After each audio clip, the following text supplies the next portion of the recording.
Okay, I think we'll make a start. Tony, I've made you co-host, and once we've gone through the bit of housekeeping, I'll also spotlight Pete so that he's on screen for everybody. So welcome, good morning to Dougie out in New Zealand, good afternoon and good evening to people depending on where in the world you are. Many of you know I'm Jackie Neeshaw, I'm chairman for the events committee. I'm joined by Tony Kell, who's vice chairman for the events committee, and Richard Mills, our secretary, is here just doing spot checks on the register, because it's always useful to make sure who's come and who hasn't been able to get there, etc. So as I said, we're expecting about 75 people. So everybody should be muted at the moment. It's our ninth an evening with, and obviously if there's any feedback, we very much welcome it. But we're delighted that so many members have come forward to do these evenings with us, and certainly traders have come forward as well. A huge range of topics that we're covering, and I'm delighted that tonight Pete Scarborough is joining us to share his experience of 40 years of modelling wagons. Before we actually start, just a quick reminder that we are recording the session so it can be turned into a video, and that means that obviously anybody who's unable to join will be able to view it within the next few days, and it will be for members only for the first month, and then it will go public. If you want to ask questions, obviously at the moment everybody should be muted. At the very bottom of your screen, if you hover over, you'll see a button that says chat. And if you click on that, it brings up a side screen. And at the bottom, it says to. And if you make sure it says everyone, then you can actually just type in there a bit like if you were sending a text message, and that would be seen by everyone. So if you want to ask questions, please feel free to put something into the chat. Whilst I'm talking and asking questions of Pete, Tony will keep an eye on chat to make sure we don't miss anything and vice versa. And obviously at the end of the meeting, you know, once we're finished all the discussion, if we can, we'll let people unmute so that you can actually ask questions personally as well, because that's always nice to hear people's voices. If you've forgotten how to change views, don't worry. If you've got a gallery view, you'll have, you know, probably about 25 pictures in front of you at the moment of various people, and a second screen of another 25 people. It's easier to get the speaker if you're on speaker view, but we will spotlight Pete so that he stays on screen for you. And obviously, because we're being recorded, if you do want to turn your camera off, you can, and it will just literally leave a name on the screen rather than your photograph. And some people prefer to just change their name as well. So it's entirely up to you. We usually aim to finish about 9:30. And as I said, towards the end, we'll make sure that we go into some live chat as well. And I'll explain nearer the time how that works. So housekeeping over. Welcome to Pete Scarborough. As you saw in your joining instructions, Pete's been building and running 7mm scale wagons for nearly 40 years. And tonight he'll be sharing his experience of not just kit building, but scratch building and ready to run wagons. And that goes from pre-grouping to late BR steam. And there's also going to be a nod towards the industrial and narrow gauge examples, which I'm pretty pleased about, because we're just building a 7mm narrow gauge railway, or depicting part of the Bowater paper railway down in Kent. And I've just spent my day down there. We've been measuring wagons and doing all sorts of things. So it's really nice to have this topic tonight. I'm certainly going to enjoy it. I'll make sure it's included then. Brilliant. It's all within reach. Over to you, Pete. Thank you very much for joining us. I'm just going to put you on spotlight. Just quickly go over to participants and spotlight for everyone. So there you are, now full screen for everybody. Well, welcome everybody. Nice to see, well, it's nice to see some of you. I'm sure if I scrolled across the top, I'd see you all. As Jackie said, I'm Pete Scarborough. I joined Keighley Model Railway Club probably late 1980 and the 7mm group after that. After a little bit of toying around with 00, I finally saw the light, but my initial involvement with the group was through narrow gauge. Once they heard I was a 7mm model, I was welcomed with open arms. At that time, the group was just coming out of their Leeds Road layout, which older members or even younger members might remember. That was more sort of post-grouping, but Ravensbeck was very much in the planning mode, which was going to be North Eastern Railway, pre-grouping. And Ravensbeck was, I think, fair to say, you know, okay, I was one of the original guys, was a bit of a groundbreaker for its time. I don't think anybody had done anything quite as big, and certainly not in 7mm, but certainly not in pre-grouping. A lot of the stuff we had that came over from Leeds Road was private owner stuff and things like that, because 1981, 82, there wasn't the stuff around that there was today, particularly in pre-grouping. So what you had to do was you know, there were certain kits, but you had to make it yourself. Now I came into the group, just bought a house, young family, not much cash. That hasn't really changed over the years. So Wagons was a good way to get into the group and participate in those days. Looking at some of the prices now, you think, wow, you know, where's it gone?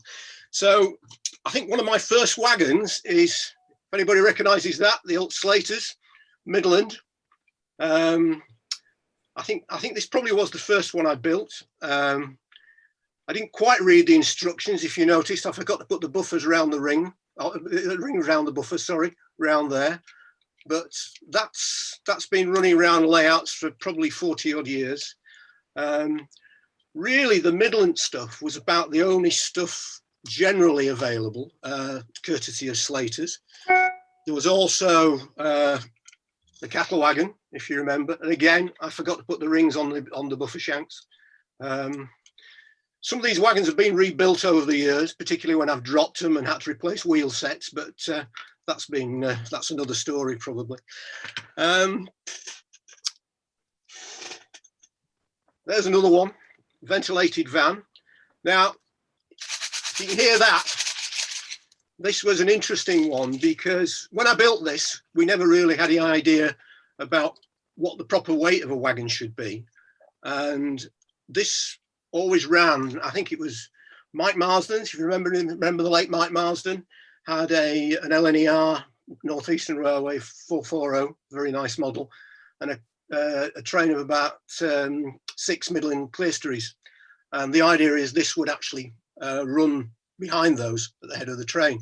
So it needed a bit of weighting, but of course I hadn't put any weighting. So it was Mike who said, well, put dry sand in.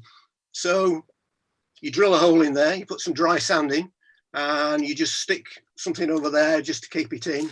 And it's a good way of actually getting weight into wagons where you've forgotten to put it in. I've actually done the same in a Slater's tank wagon, and this is a bit more difficult to actually do because there's not a lot of space to put weight in the bottom. So that was a good way of doing it. I don't know whether it was Mike's original idea or not. I think I've read something in some of the American magazines where they do a similar sort of thing, but it's a good way of sorting stuff out. Some of the other wagons we looked at available at the time. Anybody remember 3H? London, Tilbury and Southend Railway, cattle wagon. Now, I think I read in Bob Essery's Midland wagon book, which was one of the few pre-grouping wagon books available at that time, that one of these actually ran in Midland livery at least. So I'm not sure the livery's right, but I thought we'll have one in Midland. 3H were an interesting range, probably about par for the time they came out, probably 70s, late 70s or something like that. What I did with this one, though, I wasn't too keen on the undercarriage, the underframe. So it's actually got Slater's compensation units and a bit of etched brass, Slater's buffers, Slater's couplings, things like that. So again, that's run round, compensated, that's run round probably many miles on layouts. Can I just ask a quick question, Pete? Yeah. Dave Robinson was just asking, do you use ball races and or springs for your four-wheel wagons? Right, I'm going to cover springing later on. What I use basically, the wagons I'm talking about now, these are ones this was me starting to get into modeling. I tend to use and still use Slaters with the normal top hat bearings. The only problem with Slaters is that they're not a blackened tread. You can deal with that, but I've had a few. I like Slaters because I've had a few times where I've dropped wagons. I once dropped a whole stock box of wagons. They fell out of the car at Worley Show one year, so I had about 10 wagons I couldn't use. So what I had to do was to actually somehow and all the wheel sets were trashed. So I had to get the wheel sets out somehow.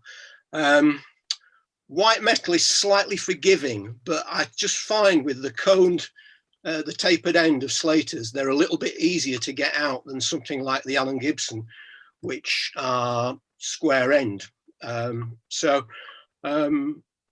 Slaters, I think at one time people had issues with Slaters, they were a bit out of gauge. I've not had a problem with them, certainly with wagons. Sometimes in coaches, people prefer a heavier wheel, but say no, ball races, I'm afraid that technology has yet to come my way. That's not to say I might not look at it sometime in the future. Before I must actually, I have no idea what kit this is, but in the search to try and find a white metal kit or a kit for pre-grouping wagon, I came across this one time, and it's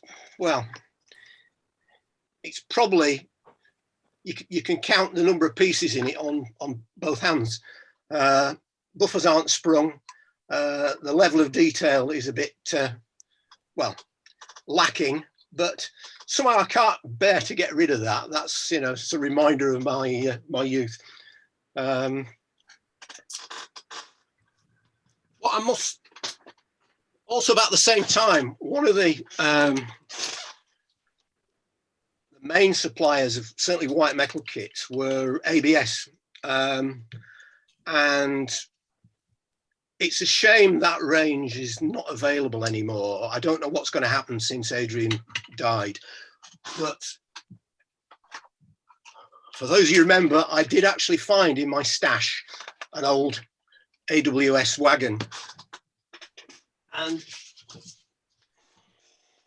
level of detail in the castings, I think, is still pretty good, considering these kits must be well over 40-45 years old. The only real issue with them is, if anybody remembers those, if they can see that, the buffer heads were drawing pins. Replacing the buffers with something like Slaters, putting decent couplings on, I think made a wagon which to me actually stands up to the current standards.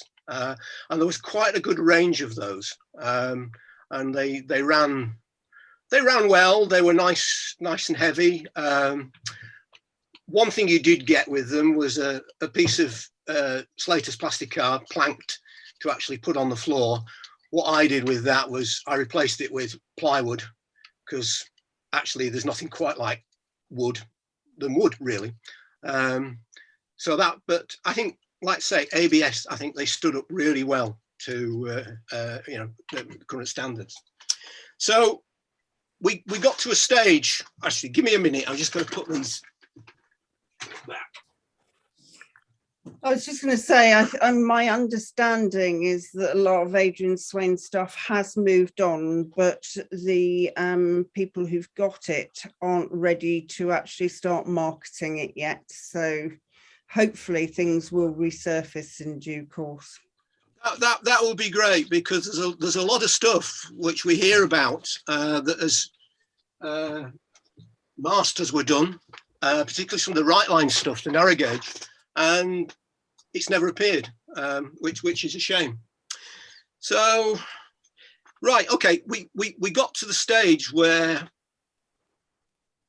we're a northeastern prototype layout. There weren't really any northeastern wagons available. So the thing to do is we have to scratch build.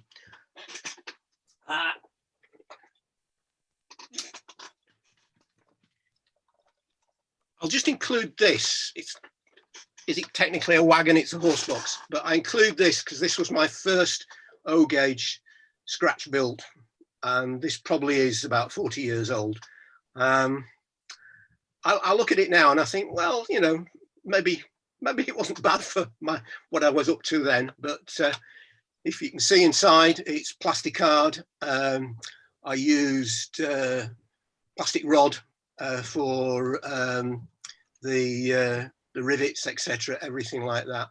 It was just a really nice little prototype that I think was a Barry Lane drawing, and it was through piped, so not vacuum fitted, and it was braked on one wheel. And you probably gather my tastes are somewhat Catholic, and you might find that I have a little taste for some of the quirkier sides of things as well. So, but that was the first one. The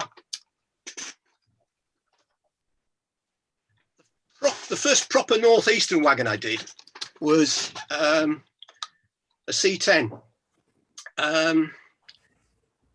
We seem to have a few wagons and other members of the group, but an open wagon seemed to be quite an interesting thing to do. Now, the reason for building this was, I don't know how many of you know that book or have got that book. I know it's Great Western, and I know some of us are a bit prejudiced to Great Western, but if you look into it, it has some of the best photographs I've seen of a northeastern wagon, C10. Now, the photo says it was at Swindon Yard, and it was taken off a train because the load was so appallingly put in. But I was so taken with it, I thought, yeah, that's something I want to model. Now, one of the things I felt with what we'd had so far was we need something a little bit robust. We weren't particularly kind to some of our models. So what I decided was I'd make something which was as solid as I could. So the basic frame of the wagon is tin plate. And I cut this out on the flat, actually using a Stanley knife. I tried doing it with Snips. It curled it up, but I actually found using a Stanley knife meant I could cut it. And then what I did was I then scribed using, this is aero modeling plywood. And here was another C10 I was going to make. So basically this is the tin plate, but it's laminated inside and outside with thin ply, which is scribed to represent the planking. But again, it's real wood.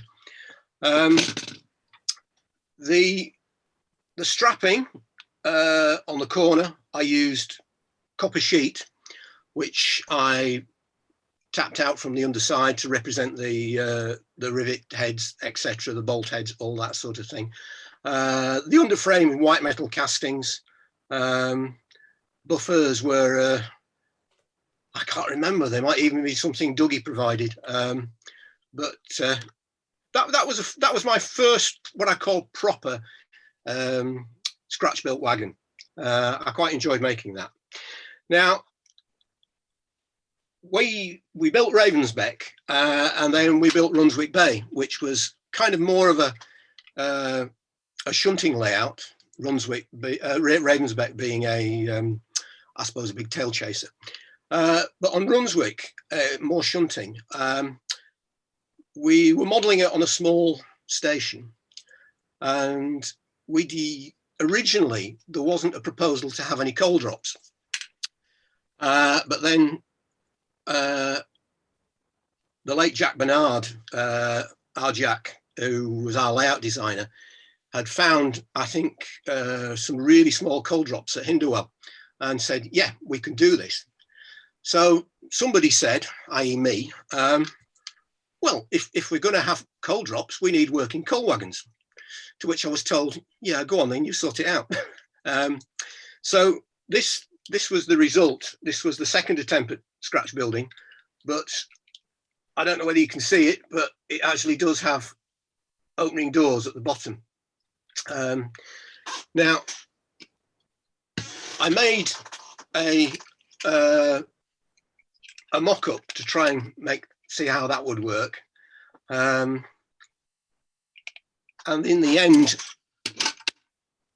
I used a similar arrangement where used tin plate. This was going to be another hopper, which we never got round to doing because we actually converted some kits in the end. But this is the same as the C10 Open. It's a tin plate base with plywood on the outside. But I'm afraid I got a bit lazy here in that, did I really want to cut out all that copper again for all the strapping, corner straps and everything like that? And I was looking at the drawing I was working from, and I thought, actually, why don't I just cut out the photocopy and then stick that on? And so what you see in the strapping is actually paper, and it's the actual photocopy pricked out from behind to get the rivet heads, but soaked in super glue. So it actually is, you know, that's lasted 30 years. So that's done quite well. So that's one, you know, I'm quite pleased with. The arrangement for opening the doors is a little sort of guitar plectrum type shape, which is weighted on the underside with lead. And what we had was a prodder that came up underneath and opened the doors like that. And it was quite nice to be able to set the coal wagon up and just leave it there, and somebody would come and watch it, and then you just press a button and the coal emptied. And that was quite fun. They enjoyed that. Peter, so can I just come in there and ask you, what do you glue the wood onto the sides of the tin plate with? I seem to remember it was Evo stick. It might have been Yoo-hoo. I know Robin said in his coach thing that you don't use Yoo-hoo because it strings, and yes, it does. But I've been using Yoo-hoo ever since I was at Architecture College in 1972. And I do find it's what I'm used to. It gives you a little bit of time to actually get it right in position. So I tend to use it for gluing lead in and things like that. But yeah, that's my favorite one. Nigel Payne has suggested Fix-A-Fix. Do you use that? Have used it. The trouble for me with something like that is it tends to come in a big tin, and I can be a bit of a messy modeler sometimes, and it gets everywhere. What I tend to do now is, with all my glues, is unless I'm doing a large area, is I put it on with a cocktail stick, and that's super glue. There's an aliphatic resin which I use for gluing timber together and things like that. But I actually do put Yoo-hoo on like that.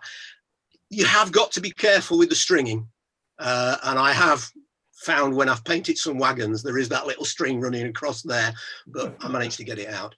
It does seem to be friendly to lead, because I know there's an issue with lead and PVA. I think Dougie's had an issue with lead in locos with keeping it in with PVA. I've not found that issue with Yoo-hoo yet. And I say some of the models now are 30, 40 years old. So all being well, keep there. So, well, what happens when you scratch build a wagon? Somebody brings a kit out. So this is my friend Dougie in New Zealand. Actually took the whole thing of lack of northeastern wagons by the horns and produced what, one open wagon through three open wagons, one van, and another one which we'll talk about shortly. They're heavy, but okay, Dougie's a friend.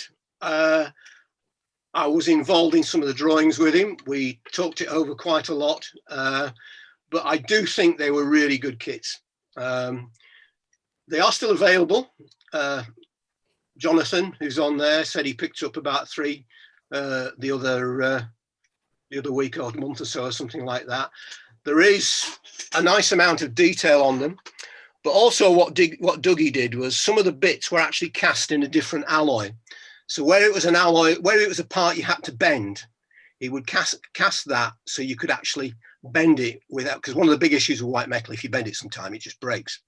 The other thing is the guide for the brake lever there, he actually cast in brass. And that's probably one of the nicest brake levers I've ever seen, because you've actually got the chain and the pin modelled in there as well. Plus, also a thing of mine, that little bracket that connects the brake lever to the brake guide to the W-line. So many kits just don't have that. And one of my things about Wagons is it goes back to the thing with steam locos when, you know, 00, you looked at it, there was no detail on the underframe. There was something lacking. There wasn't that visual weight, for want of a better word, there. And for me, little details like that just add that visual weight. You might not notice them, but there's just something missing when they're not there. But then he did those. Oh, but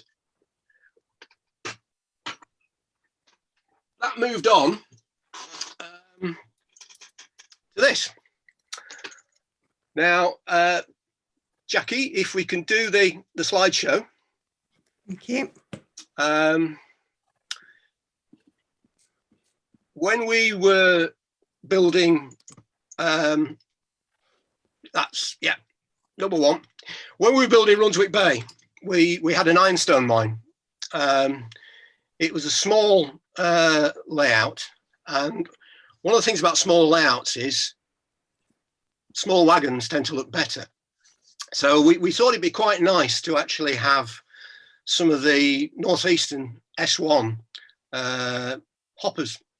Really cute little wagon, timber underframe, metal hopper, because the ore was actually, I think, calcinated, so it was hot, warm, whatever. So this is one of them ran into BR livery as basically a mobile skip, but a lot of them you get pictures of Rosedale, that area, running up the inclines and things like that. So that's one. If we could do number 2, please, Jackie. So yeah, probably a more contemporary for the northeastern period. Can we go number 3, please? So this was a drawing that Ian Holloway did in the early 60s, and was based on the North Eastern Railway diagram book and the photographs. And we had one of our members actually built a nice little model based on this drawing. But when we started to look at producing the kit with Dougie, there was something not quite right about it. Comparing it with photos, it niggled us. There was a lot of time spent in the pub, in the club room, actually talking this over. So can we go to number 4, please, Jackie? So what we ended up doing, and this is my drawing, which I did at 1 inch to the foot of the S1. Now, one thing, what clinched it, what actually made everything fall into place was the Ian Holloway drawing and the diagram book said the wheelbase was 6'3". That didn't seem to work. But when we actually made the wheelbase 6 foot, and then when we started looking, because the angles of the hopper on the Ian Holloway weren't quite right. Once we put that together, everything seemed to fit. And we made mock-ups, or sorry, Dougie made mock-ups, and holding them up against photos, we seemed to get the angles right. So that was quite an interesting activity to do. That was actually drawn by hand when I was practicing an architect and actually drawing in ink, etc., on a proper drawing board. So if you go to number 5, please. These are some of the castings that Dougie did. I was thanks to Dougie for these photos. What he tried to do was to cast the underframe and the hopper as one. Now, this is quite an unusual thing to do. There were certain issues with it as a centrifugal casting method, but basically, if you see the hole in the middle, that's where the white metal was being poured down. Can we go to number 6, please? Now, one of the problems with doing that is you got bits of pockets in. You can probably just see on that it's a bit pockmarked, etc., all that. Dougie had to do a lot of work on this to actually smooth them up. So I can't remember how many we actually ended up running on Runswick Bay. 16, 18 or something like that. So there's quite a lot of work for Dougie to get these right. I don't know how many were made in total, probably no more than about 30. I think Dougie only sold 2. He would have liked to have sold it, but there was so much work involved that really it wasn't viable, really. Could we go number 7, please? So that's a view of the inside. Nice lot of detail. They ran a lot of mileage, these, and again, using a different sort of alloy that would bend easily for some of the malleable parts, that sort of thing. Can we go to number 8, please? So that's just a view of the draw gear on the end. This is complete supposition. We've no idea what one looks like. So in the end, that's what was drawn and that's what was cast. There is only one item left, and it's buried in a skip in a rubbish tip somewhere up the northeast. So unless somebody digs it out, nobody else is going to know. One thing we did have to do is the coupling links were actually a standard link was too short.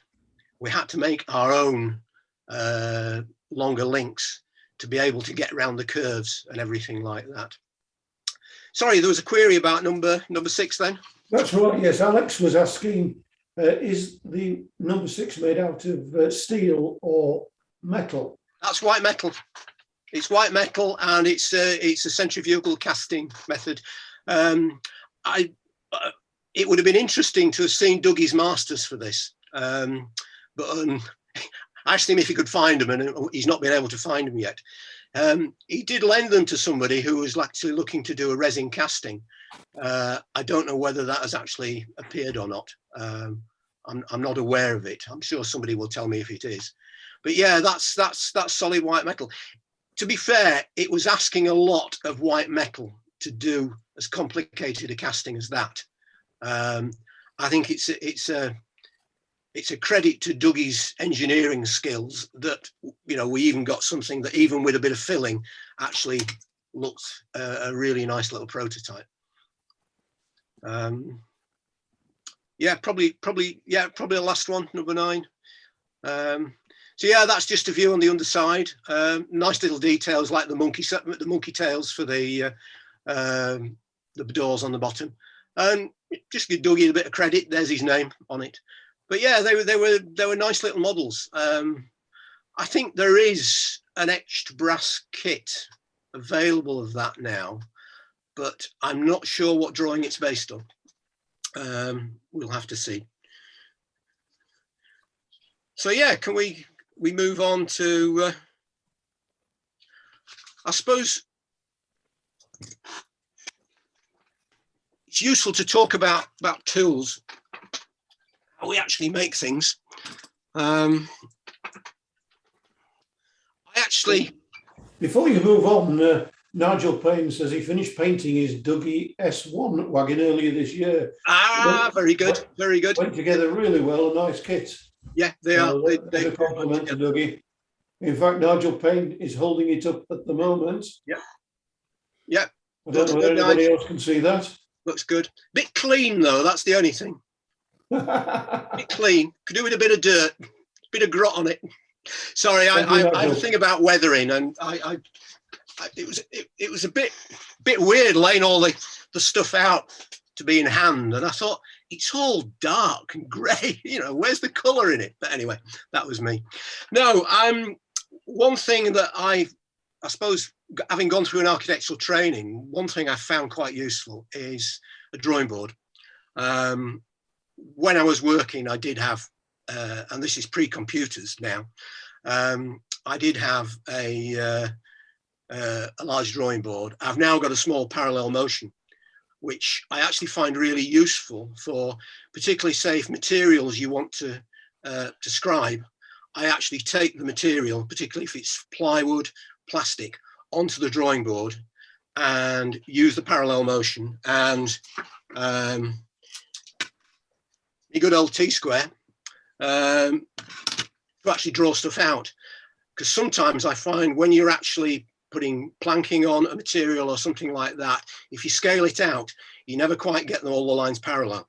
So for me, that works out. I have to remember sometimes that these being plastic, you certainly can't draw a knife on them.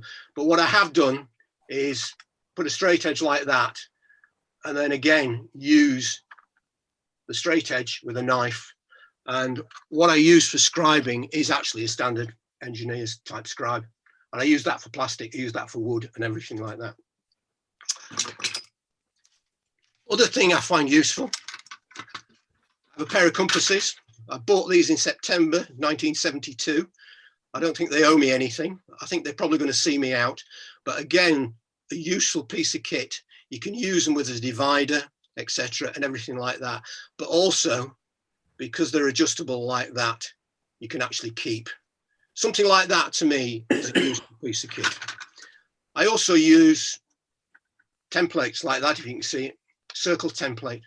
It sounds daft, but sometimes just drawing a simple circle, even to cut out, something like that is really useful. The only thing is, I don't know if stuff like this is available now. A lot of this stuff was bought when I was in my first year at college. So whether it's still available, I don't know. But if you can get a hold of it, I can certainly recommend using that. So, knives, decent Stanley knife. You can actually get some blades which are a little bit more expensive than the normal ones. They stay sharper a bit longer, and I really would recommend those. I use that for the heavy work. Otherwise, I always have a couple of scalpels on the go. The cork is because when I put these down, I put them on my desk, I knock things off. I think I have once tried to stab myself with that. If you put a cork on, then you're not going to stab yourself. I use a 10A scalpel blade mostly, but I do have another one, if you can see that, which I actually find quite useful. It doesn't seem to have a mark on it and a reference, but I was given a box of 100 of these a long time ago. I think the expiry date, if there is an expiry date for scalpel blades, was October 1999, but I'm slowly working my way through those. Peter, Doug Perkins has pointed out that you can get all of those templates that you were showing us earlier on Amazon. Very good, very good. I'm sure you can get them on other sites as well. Other sites are available, I think, is what we have to say, isn't it? Squares, really important. A nice chunky one like that, but I also find a flat one really useful. Just making sure things are square. Vernier caliper I use. If you're making a lot of plastic wagon kits, I find these really useful, sprue cutters, but also for nibbling bits of plastic out as well. Pair of fine snips. I think these are marketed as etch cutters, that sort of thing, but I find them really useful.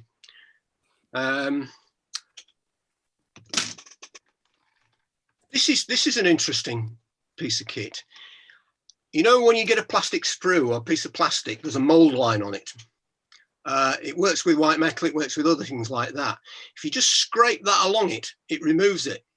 It's something I've come to quite recently, and I can't remember what they call it because I threw the packaging away. But if you can get hold of something like that, I don't know whether it's done by somebody like Deluxe, who seem to do a lot of stuff like that. But again, if you're doing a lot of kits, I can really recommend something like that. One really important thing is a level surface to model on. Now, I've been using this for nearly 40 years.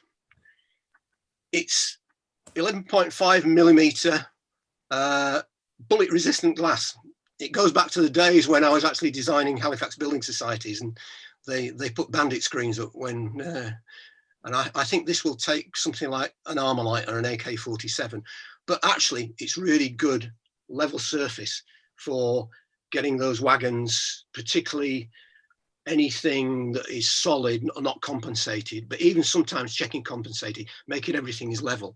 I've also got a nice piece of aluminium which Robin Taylor gave me, which I think is something to do with some switch gear, but again, that's a really important piece of kit.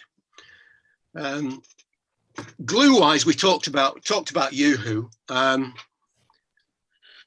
Use Superglue. This is the one that's available from our local shop. I prefer to actually put this on with a cocktail stick, and if I'm putting, say, metal, well, even anything on, say, fine detail, I prefer to place it and then just drop the super glue on with a cocktail stick and then mop it up. I've spent too many times putting super glue onto a piece, trying to stick it onto something and not quite getting it right. You are left with a little bit of residue on around the cast, whatever you're putting on, the casting, the piece, whatever. Excuse me. But with careful work with a fiberglass brush or something like that, it does seem to get rid of it. Particularly when I find it useful when you're putting handrails on plastic wagons. And of course, the other thing is, if you've actually used it and you've got it wrong, just a slight touch with a soldering iron, but probably just keep away from it, given the it is cyanide, basically cyanacrylate, whatever. It's really useful. useful glue. Plastics, use Plasweld. It's a little bit stronger than the normal, but I go through bottles and bottles of that. Mainly because I leave the top off and it evaporates, but that's really useful. For wooden wagons, aliphatic resin. It's quite cheap, comes in quite small things, quite small bottles, but I find it dries without a residue. And I started using it. I think late Roy Link did a series of articles building narrow gauge wagons in larger scale, recommended the use of that because it would take a stain, whereas a normal PVA, you would see the mark of the glue wherever it was. But that seems to work very well. There are other glues available. There's one I've got, which I think is a German-based Yoo-hoo product, a latex glue, which comes with, I think, the Knock building kits. That's a really good one. It will do small detail, etc., all that sort of thing. And I suppose finally, or nearly finally, in bits and pieces, fitting glazing. This is it's a jeweler's cement.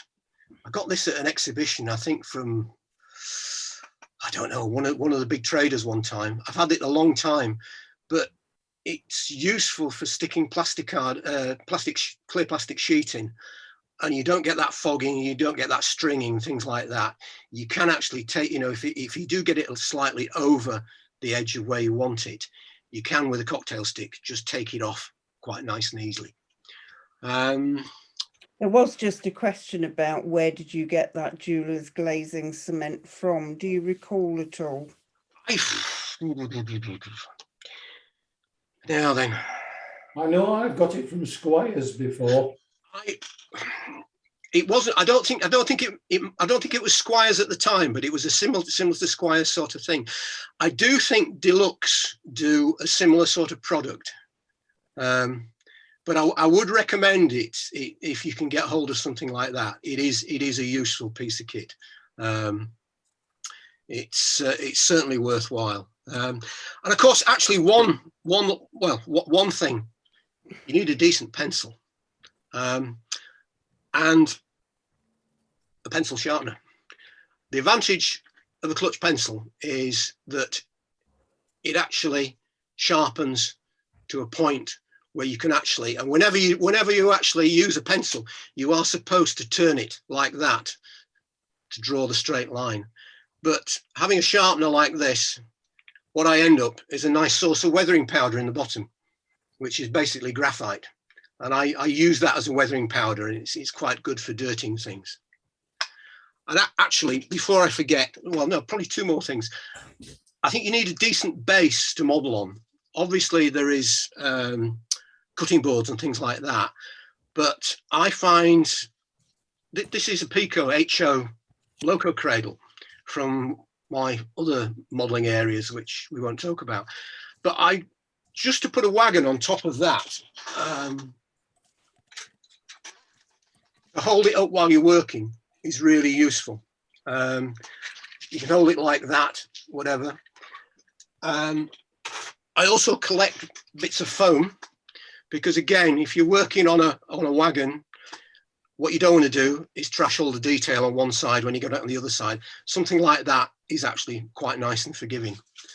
And finally, possibly the most important piece, tea towel. Here you've got tea towel with a delightful Scottish pattern on and things like that.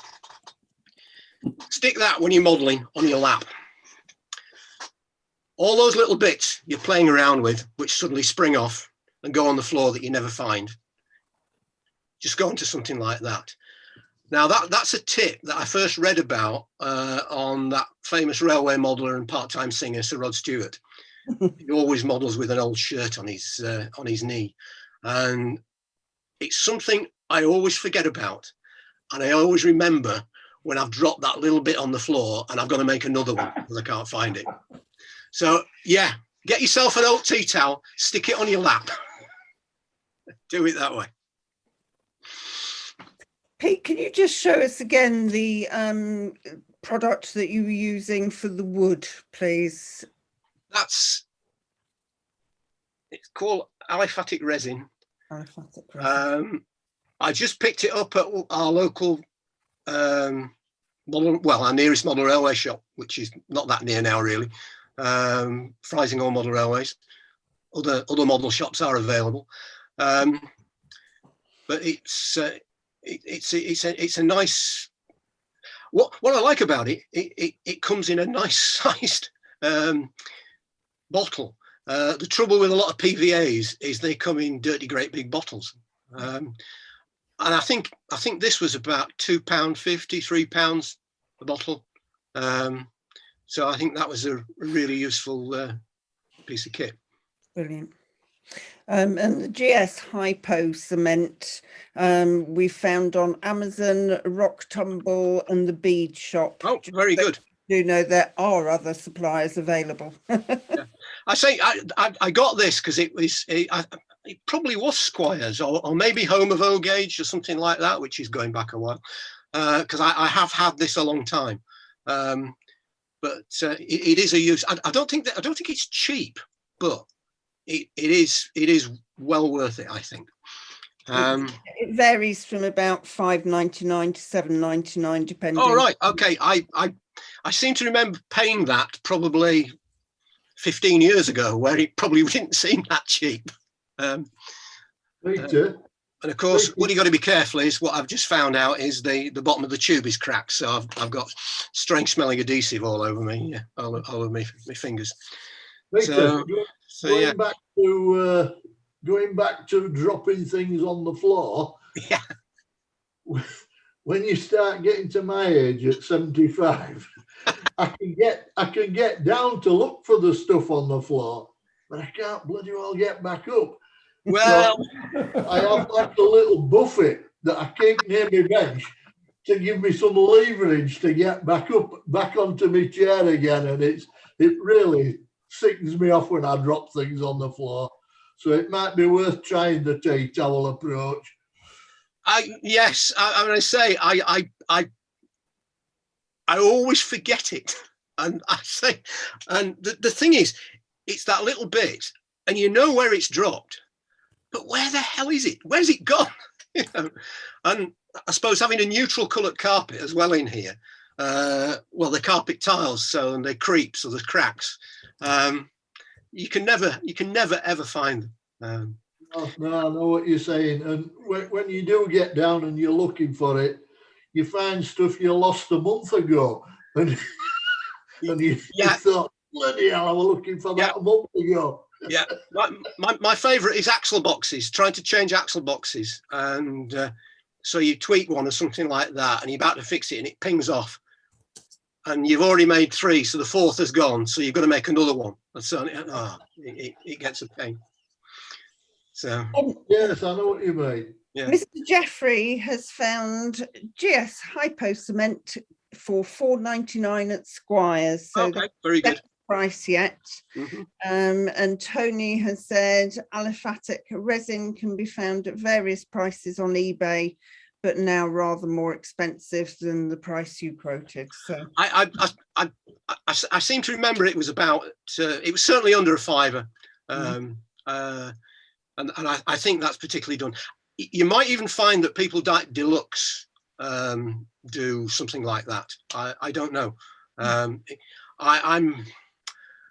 I'm out of touch with things like that. I find I have to buy 4mm scale magazines to find out a lot of what's going on there. What might be interesting sometime is to actually do something for the guild actually on materials. I remember going back to my college days on the induction in course, on the course, one of the little projects we were given is, right, go out and research what materials there are, because you need drawing materials, but you're also going to make a lot of models, you know, what sort of card is available, etc., everything like that. So actually something to share like that could be quite interesting. I don't know, maybe somebody to take up. Who knows? We'll see. I think that's actually a very valid point, because you see people on Facebook saying, what sort of glue should I use for this? What tool would you recommend for that? And yes, we have people who are very advanced in their modeling skills, but there are others who are very new to the hobby. And if you've been in 00 and bought a lot of things off the shelf and suddenly move into O-Gauge and think, oh, actually, I'd quite like to build a wagon, which, I mean, certainly that was what I was told to do first. You know, if you want to build something, build a wagon. So off you go and get your Slater's kit or whatever other kit it is. Then you start to ask that question, well, you know, when do you use the Plas Weld? When do you use super glue? When do you use, you know, Evo stick, etc.? So I think that's a very valid point, Pink. I think what I would say with anybody using things like that is, if you're unsure of it, test it on something. Just practice on something. You know, practice on a bit of, you know, if it's aliphatic, get some scrap wood. If it's super glue, you know, scrap anything, super glue sticks anything. I actually use super glue with laser cut MDF to put bits on. It seems to work really well. But yeah, I think, because there's a whole series of materials. You know, how do you apply Plas Weld? You know, use a brush, what sort of brush do you use, etc. Are there other ways of doing it? All that sort of thing. So yeah, I think there's a whole sort of skills base to share there. We'll well, maybe we'll have to see how we can take that forward. Yeah, I think that'd be really good. Yeah. Frank has just said that a jeweler's apron has Velcro on the bottom that you can fix to the underside of your bench. And I have heard of other people using aprons and actually having Velcro on the bottom so that you can actually have it almost as a catch me all. I suppose what you could also do is get your tea towel, put Velcro on, Velcro that to your underside of your desk and tie it onto the other like that. I suppose a tea towel is a bit cheaper than jeweler's apron, but yeah, it's a good point. I mean, bear in mind, jewelers are using things like, you know, they're catching basically gold filings, etc., that sort of thing. But I would imagine they could be reasonably expensive, but I don't know, maybe a nice piece of kit to have, you know. See where we go. So where are we? Other wagons. Just a few quick things. Different media. I can't remember whose kit this was, but this was it was etched brass, but with white metal overlay on top. So all the raised detail there is white metal, which I think I glued on. Now the kit as it came was an unfitted one, and I actually fit it fully braked, Westinghouse fitted, vacuum fitted, things like that. So that was a nice way of taking a standard kit and then doing something different with it. And of course, one of the beauties it is, you get to paint it a different colour. So instead of having a totally grey freight train, at least the Northeastern painted their fitted wagons a different colour. But I was quite pleased with that. It's I say I cannot remember whose kit it was. Somebody will probably remember what it was. Of course, what you need is a brake van. This is one of Jim McGowan's connoisseurs, and you know, it's not often you get to be able to model a wagon you can put your name on it, which is part of the reason I did it. But etched brass kit goes together really well. Interesting issue with this when it comes down to scale compromise. Northeastern brake vans, the hoppers, etc., have the end stanchions to take dumb buffers like that, one at each end. But things like the brake vans also had these beams that ran between the front and the back. Now, it's the sort of thing, it's that visual weight when you're looking at a wagon. If you don't have the beam there, to me, there's definitely something missing. Doesn't have to be a lot of detail there, but it's that visual weight. But one of the issues is, you look at the end elevation, the stanchions are at a certain distance. If you're carrying through the beams underneath, they need to line through with that. Now, on normal fine scale, 29 millimeter back to back, that actually grates on the wheels. So you've two options. You could actually narrow those in, or you could omit the beams. But to me, that you lose that visual aspect. You could narrow the stanchions in, but then to me, you start to lose the proportions. It starts to get a bit like looking head on at a 4 millimeter, 16.5 mil piece of rolling stock. There's something wrong in the proportions. So I thought, you know, I don't want to compromise this. What am I going to do? What I actually did was I just pulled the wheels out slightly. The back-to-backs on this works out about 29.5 mil. So it's an extra 5 mil. And what I've done is there is a little spacing. I don't know whether you can see on there. It's all dark. That's a Pico fiber washer. I put that on. I was a bit concerned maybe shorting across something like that, but it also finds something solid just to stop the wheels actually binding. So to me, there is a little bit of slack in fine scale standards. Probably heresy to say, I don't know. But that runs fine through our fine scale standard track on Ravensbeck. And to be quite honest, some of the awful track on Ravensbeck, which is now nearly 40 years old. So you shouldn't be afraid, I think, just to tweak the standards slightly.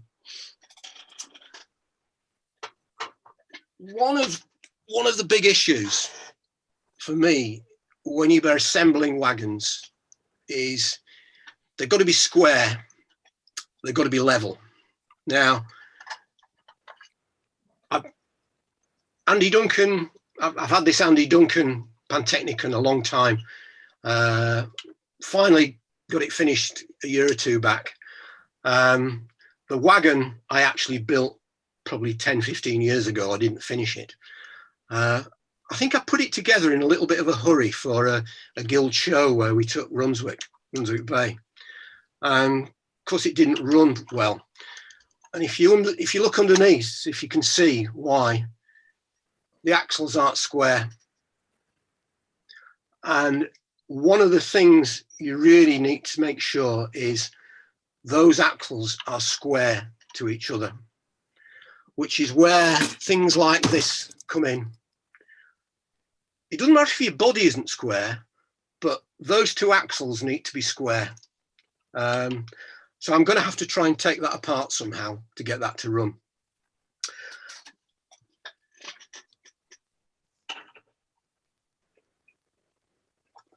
Just moving quickly onto some industrial stuff. This is quite a nice little wagon. The etching underneath says decent models. I have a feeling they did sort of Scottish-based prototypes. Wooden body, etched brass detailing. Even a compensation unit there, slightly compensated. But a nice little piece of kit, something unusual. We ran that on the mine on Brunswick.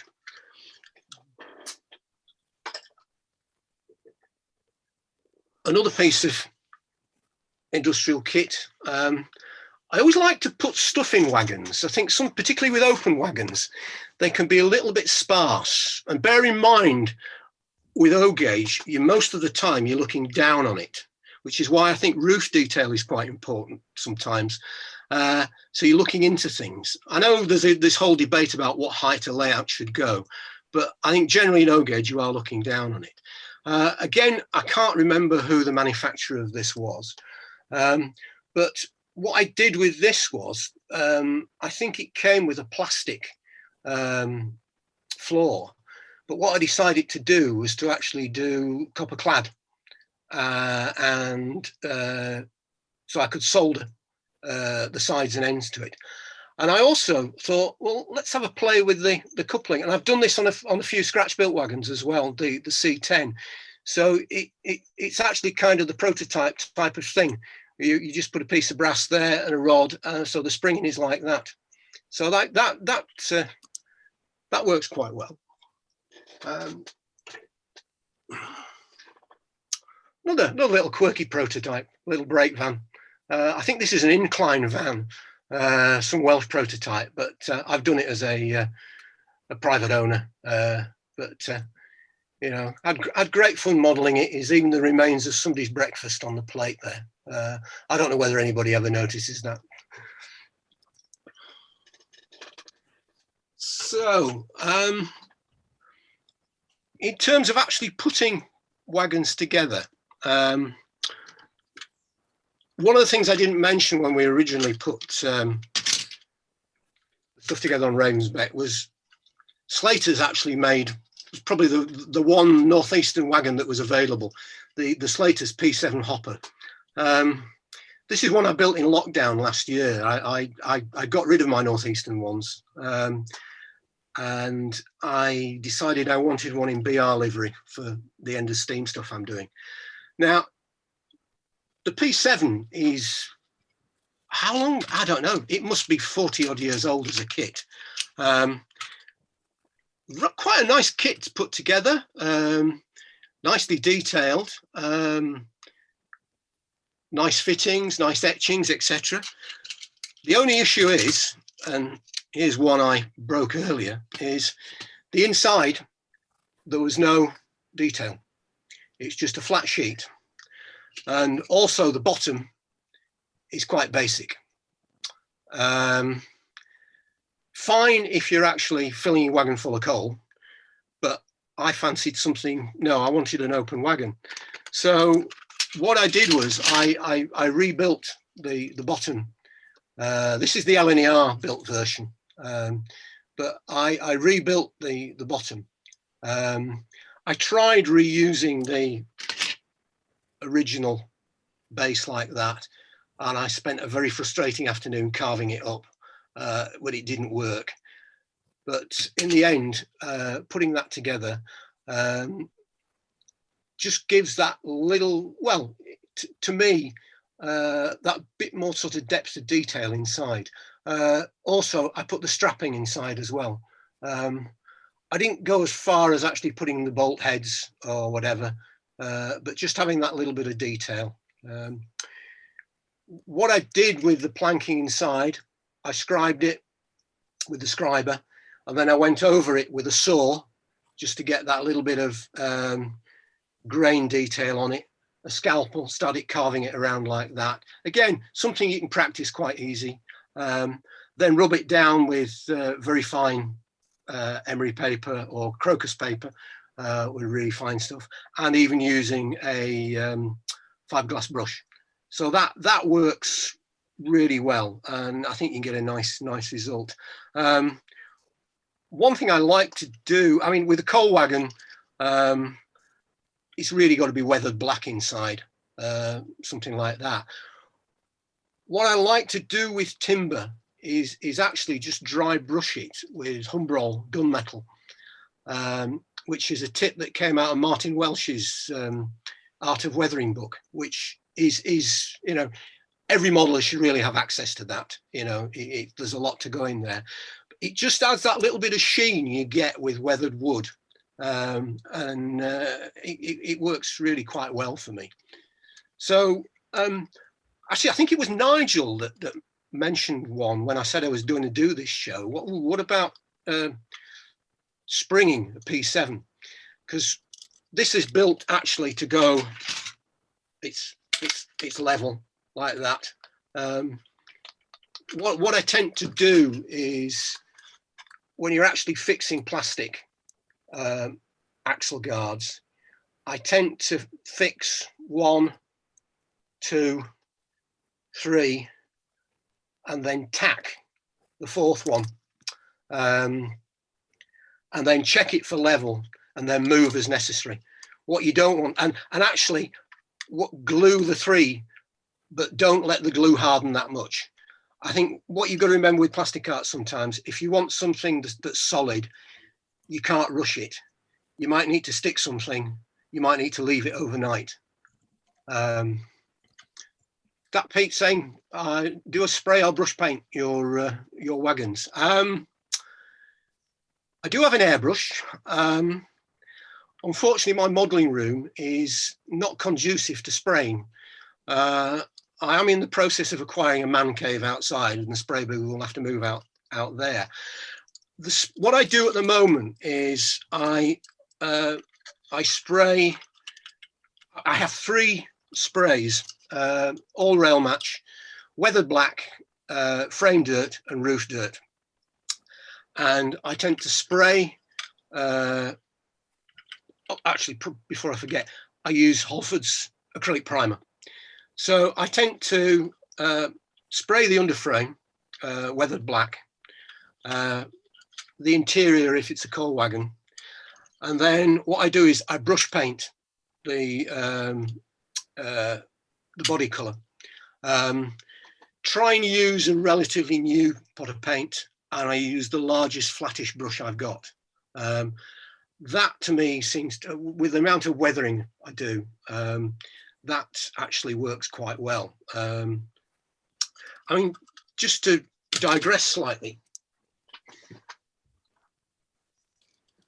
this is a Pico 16-ton mineral wagon. Quite a nice kit actually, but I've had this a long time. Opening doors, etc., everything like that. The springs actually work, etc. The brake levers work.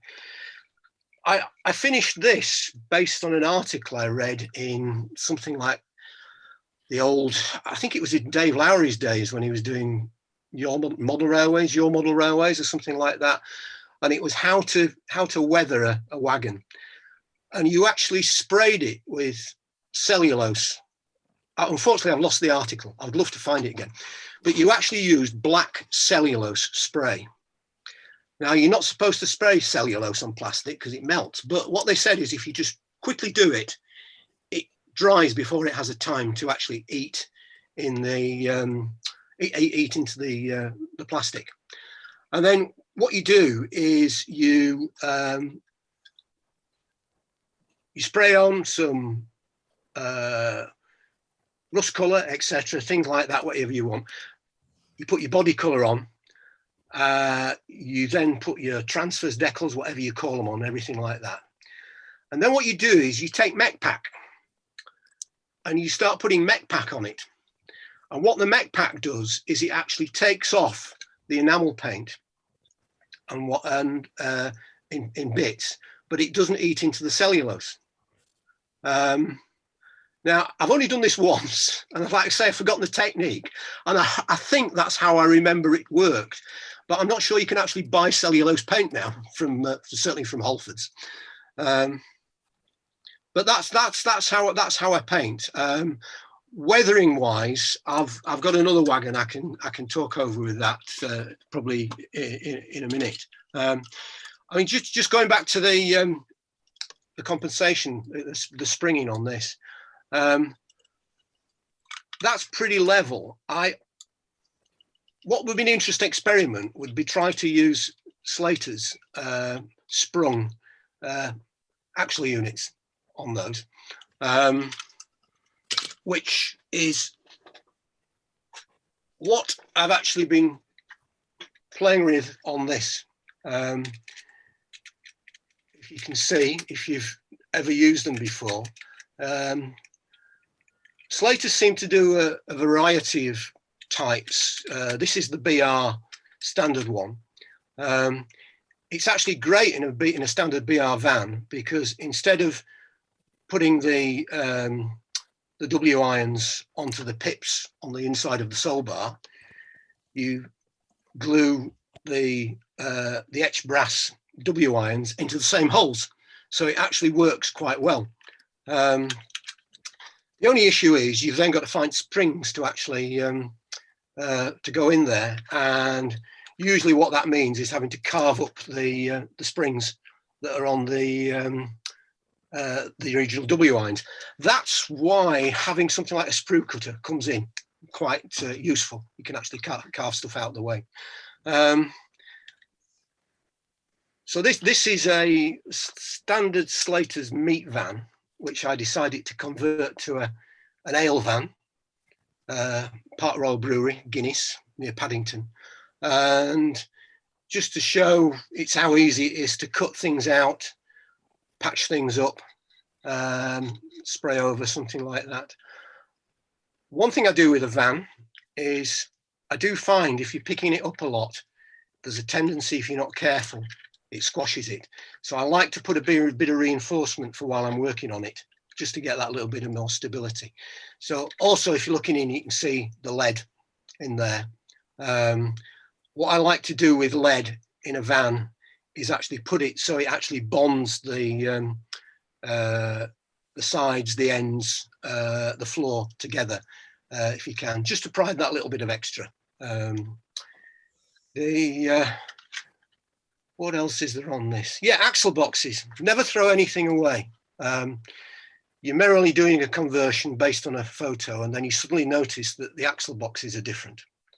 So where do you find axle boxes? Oh, right, okay.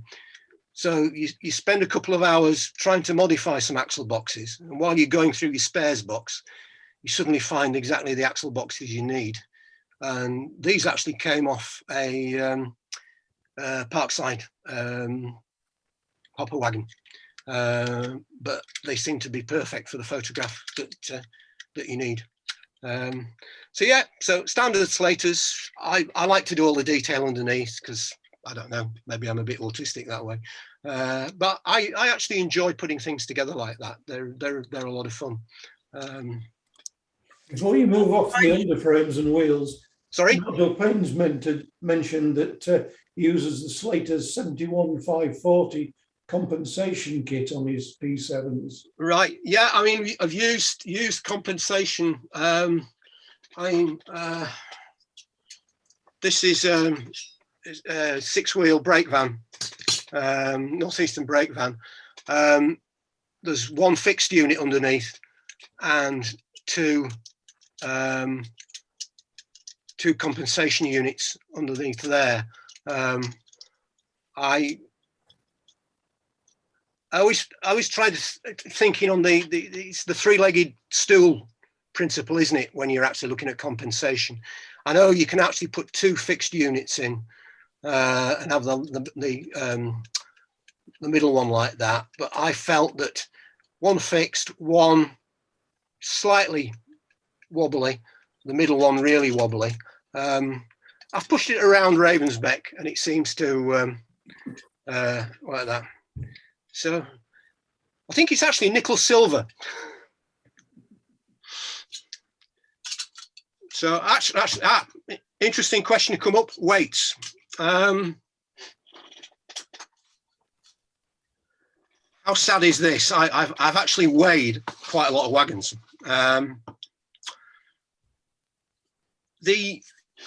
It's never been a sort of precise setup. It's really been, sometimes it's been retrospective to try and fit it in. Other times it's a question of what you can get in. Given my collection of pre-grouping wagons and late BR steam, the average weight seems to be with lead in between 140 and 180 grams, so 5 or 6 ounces. The lightest one is the P7, which is 120 grams. So what's that? 4 ounces. One of the heavier ones is, this is one of Dougie Hayes' kits, G1 van. That comes in at 350 grams, 12 ounces. where are we? C10, 325, 11 ounces. And the prize winner is the ventilated van, the Slater's one full of sand. You remember that, which is 370 grams. I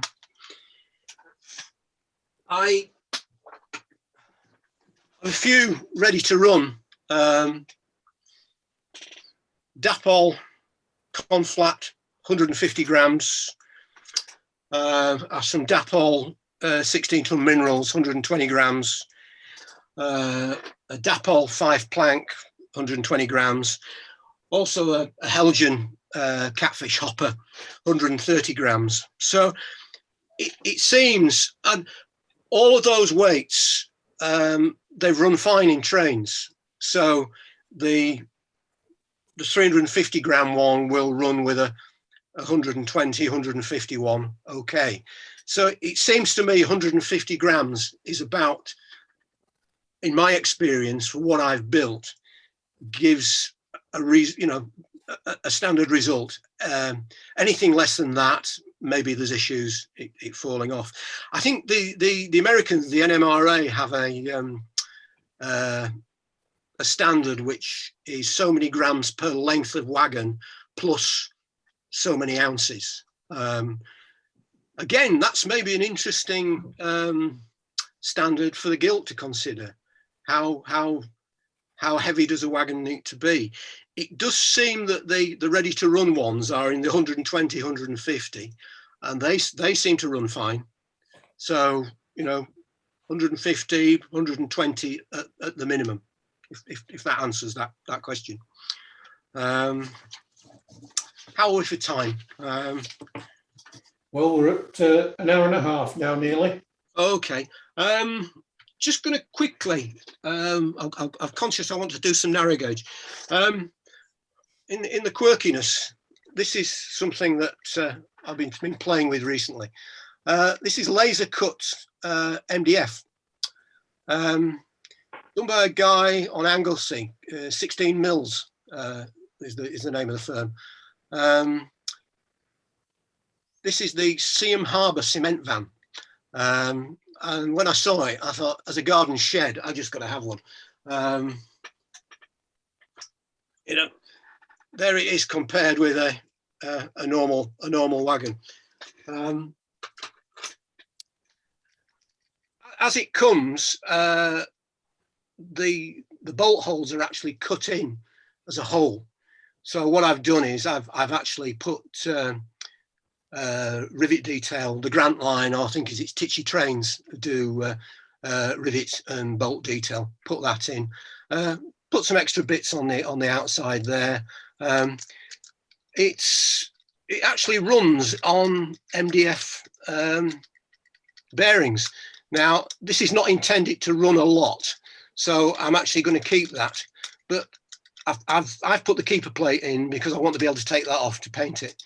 But they normally just sort of stick in. So that's one. Another one that 16 mils do is a contractor side tipper, which is an interesting little prototype. I'm building a diorama type layout, which is what a lot of the detail stuff I want to have on, and I wanted a working hopper. So you can probably see the holes on there. I'll have to work out how I'm going to fit it. The only one thing I'm going to change on this is if you can see there, the hinges are actually MDF. Now, they work, but I've already gone through one, so I think I'm going to be replacing those with actual brass tube. But if you want really quirky prototypes, the 16 mils website there's some really cute stuff on there. I'd really go for it. That's a lot of fun. So bit of narrow gauge.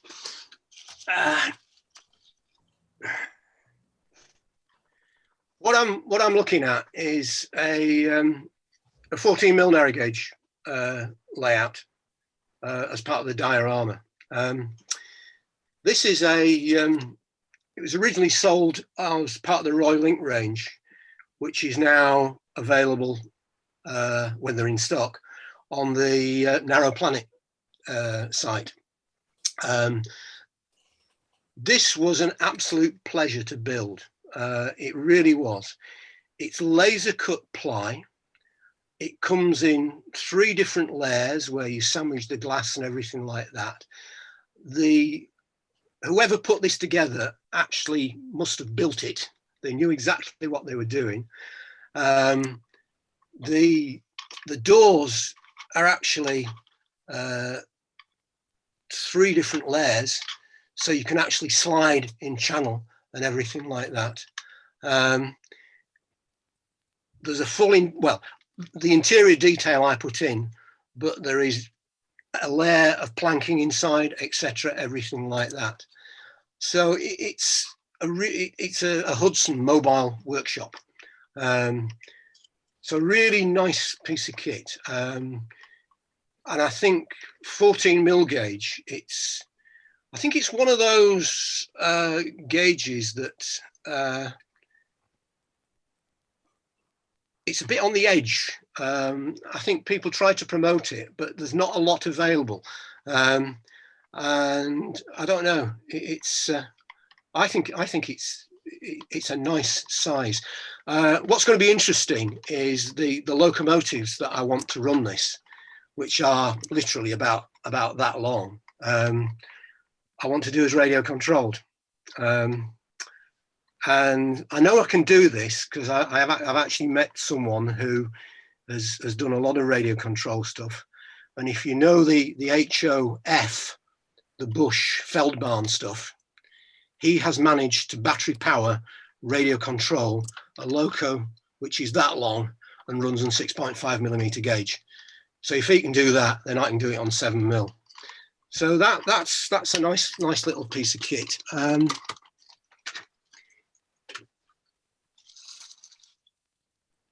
One of the issues in narrow gauge is what I want to do is try and have it hands off. And you can see that again, part of the Royal Link range. There's a setup where you can actually use a Greenwich coupler and actually adapt what is a standard Royal Link now KB scale available through Narrow Planet standard chassis, plastic chassis. So just have that automatic coupling. So I can actually commend the KB scale range if you're doing anything. You can actually widen the gauge to 16.5 mil. But there's some nice stuff available, and it's nicely available to play with.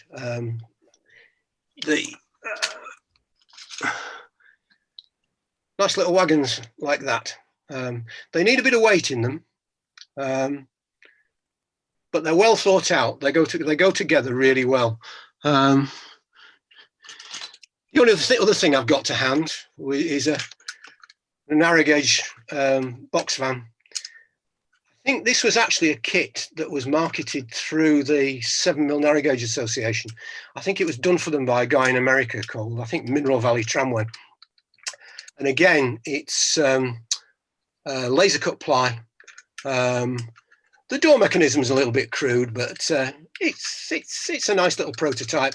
And I put some 4mm scale W irons underneath it. So that was quite fun. So yeah, where are we on my ready to run? We should be really quite grateful for if you think when I started out in home gauge,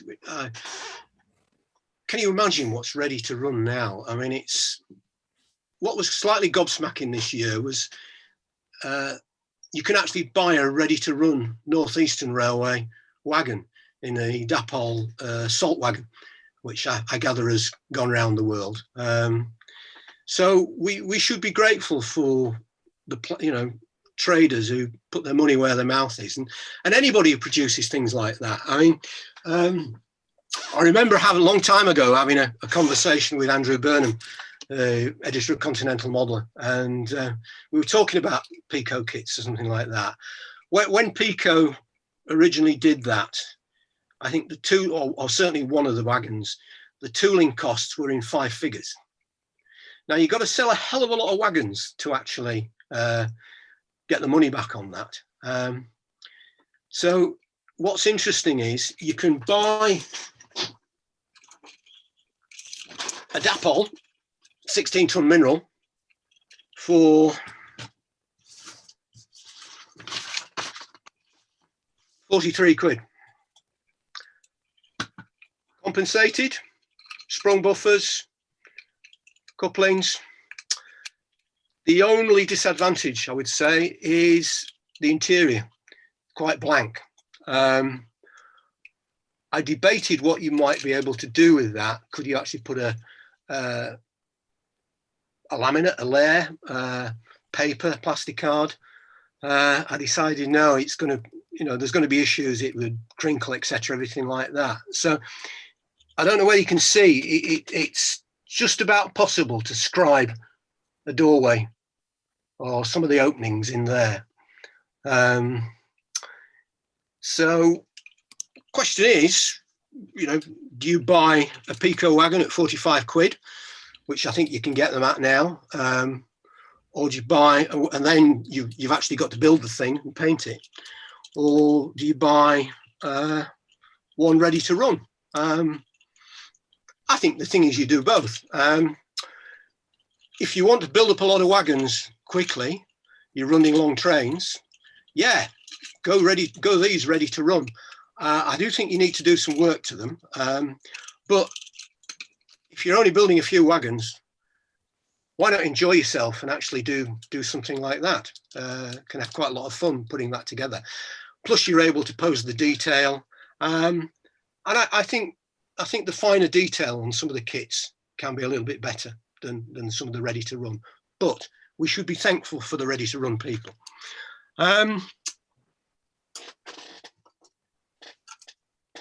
One thing I think you definitely need to do with the ready to run is weather it. That's a Dapol container, straight out the box. It looks a bit plasticky. Here's one I did earlier, which is the basic weathering is frame dirt sprayed on before you actually put the container on. But weather the two separately because they wouldn't necessarily weather the same. So the container is weathered with wash enamels, that sort of thing.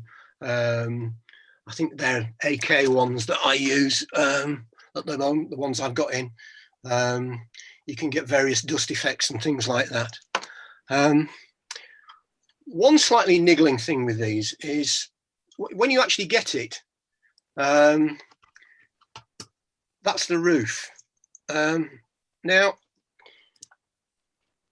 I have a photograph in a book of that very container, and that container has actually got those slats on the roof. And also with BR containers, if you look on the end, there was overhang at the end, but there was no overhang on the side. Whereas if you look at that, it's like a van roof. So what I've done with that is, and it's relatively easy to do, is just take the detail off, sand it off. I've put some more strapping on. I had some etched shackles to put on there.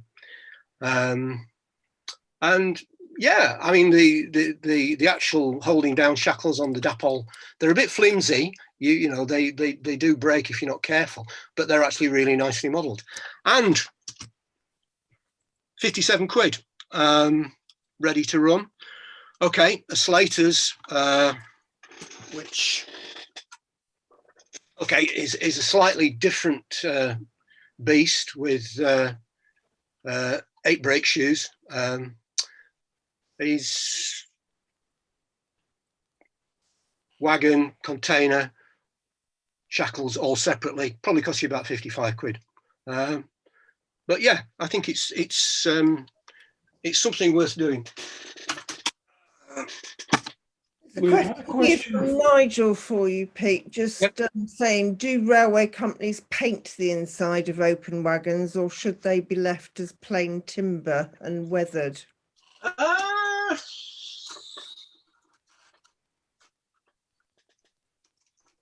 A very good question. There's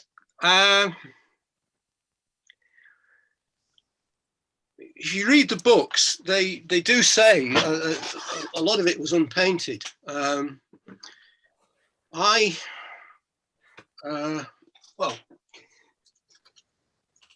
there's that's a Dapol through Tower Models ICI wagon. I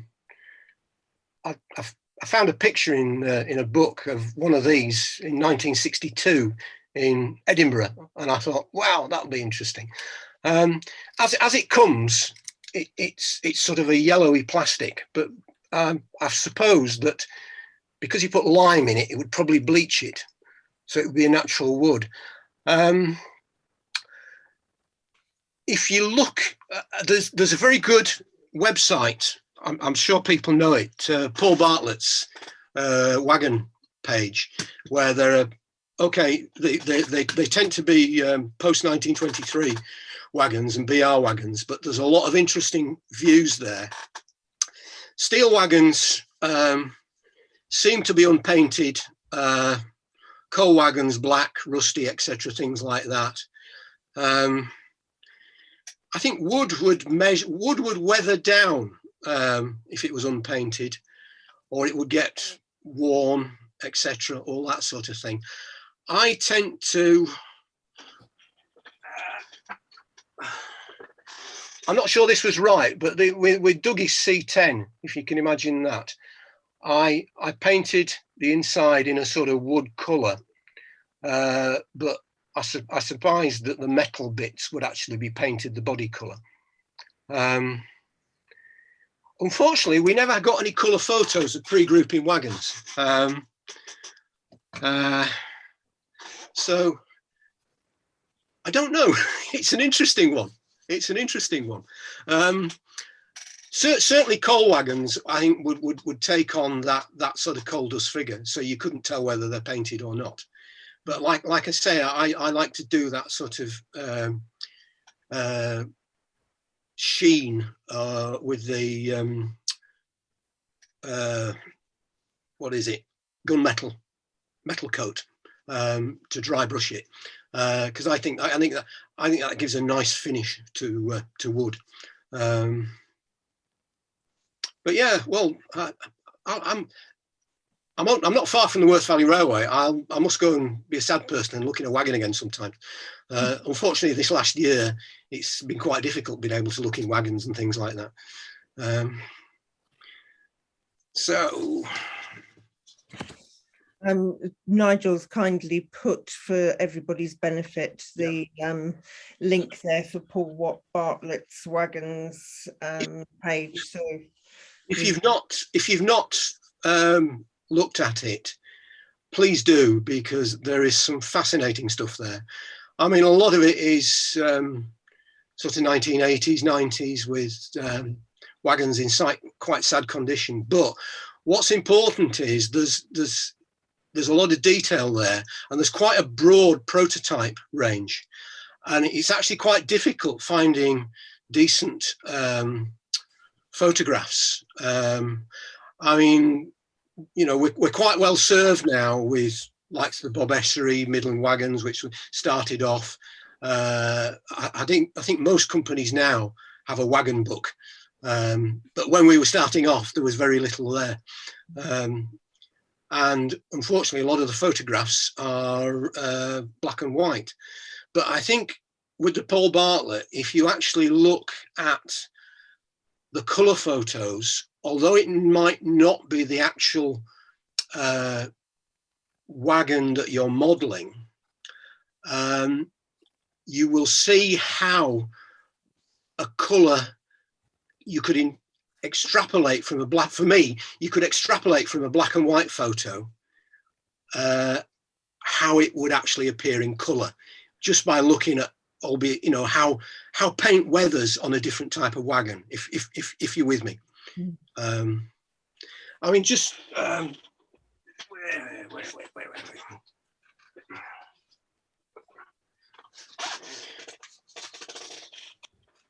There's one type of wagon we've not covered is the Parkside now Pico. These I think these are quite good value wagon kits. They come with Slater's wheels. They come with their own transfers, decals, call them what you will. I have quite a few of these now. They're usually about 35 quid or something like that. This is a ministry supply that was originally built for French railways. France didn't like them, so they sent them back. They were generally used as scrap wagons. Looking at some of the photos, you don't often get an ordinary wagon with a screw coupling, but that's what they had in France. When they came back to the UK, it was actually replaced by a normal 3-link. There were some details they took off, like little steps and things like that. But one of the nice details about the Parkside is this compensation feature. It is just loose, and it is just plastic.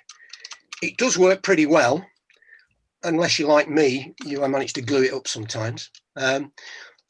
The one thing you've got to do yourself is that little bracket there that runs between the brake lever guide and the W iron.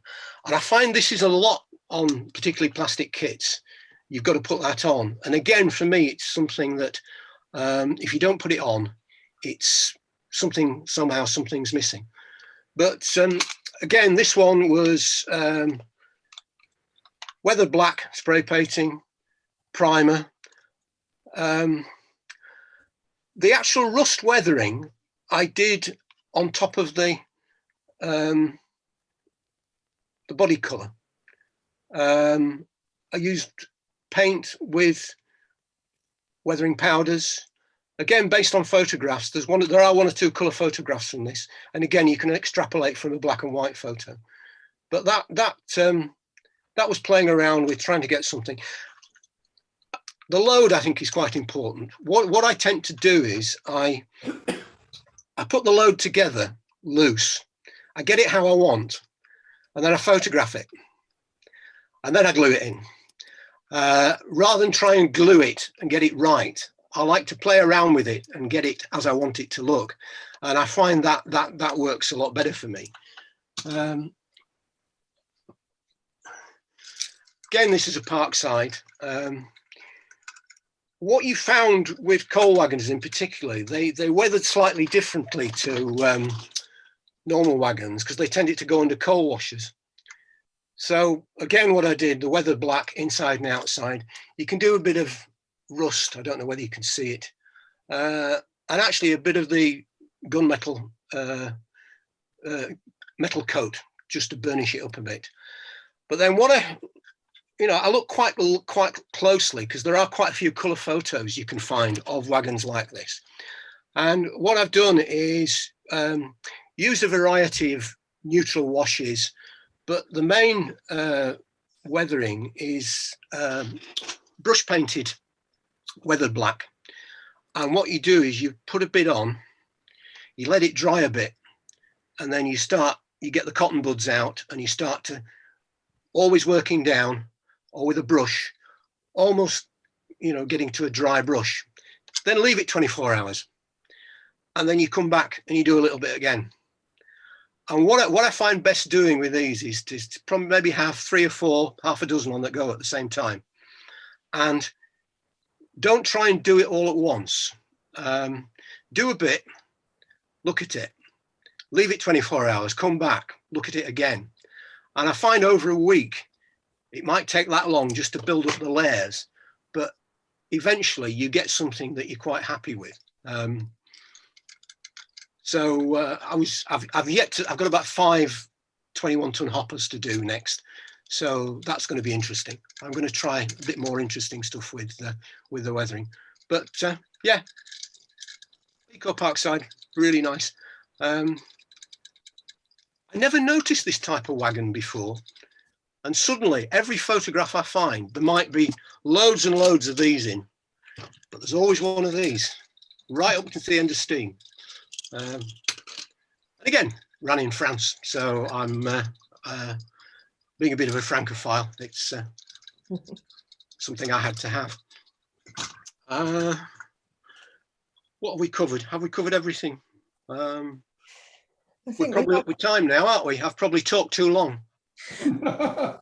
We haven't lost. What surprise, somebody says. No, there's 1 or 2 people who said goodbye because they had to leave. But okay, sorry about that.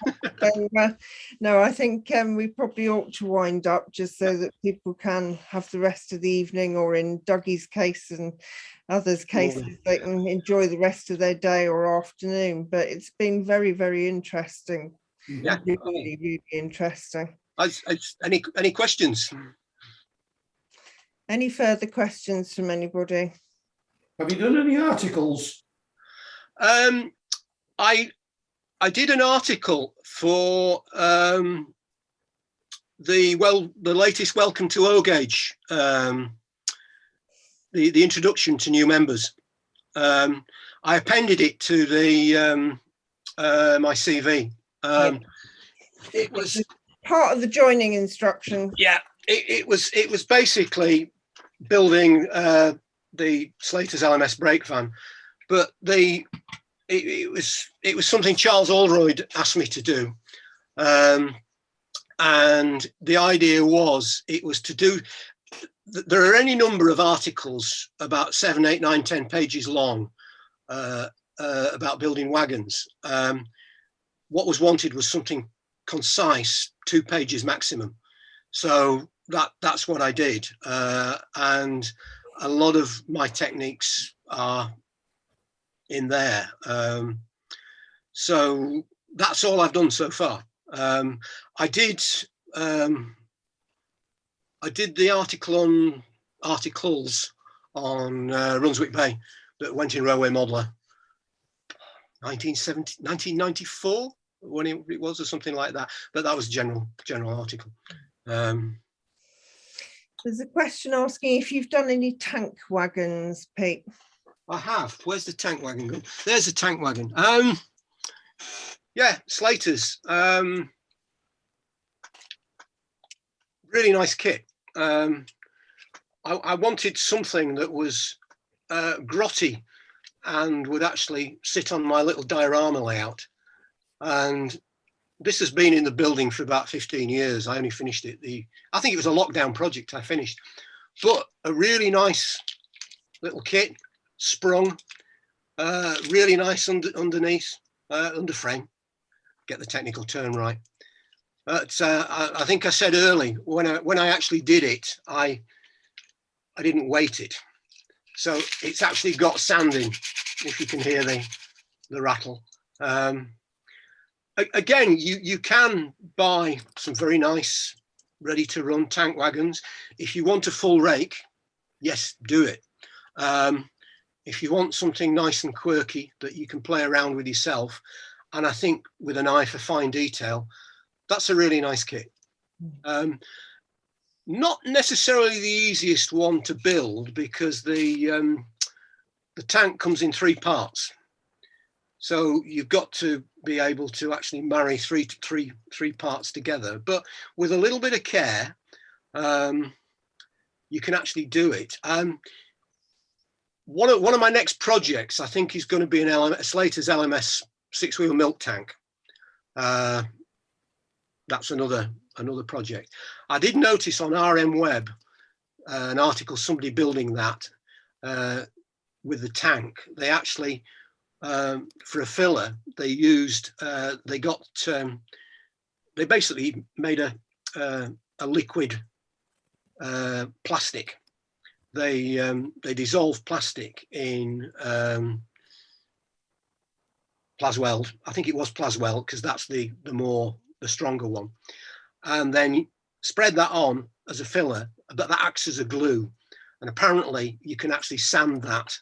If you do it carefully, you can sand it without it chipping, which sometimes some other fillers can. But yeah, I would recommend that. It's a nice, you know, I quite like working with plastic. You can get brass and white metal kits. They tend to be the older ones, but I think that one's quite a nice one. I know Alex has said that he's found it very informative and he's thinking about having a go at building a wagon. Would you suggest a plastic kit as a first one to start with? Yes.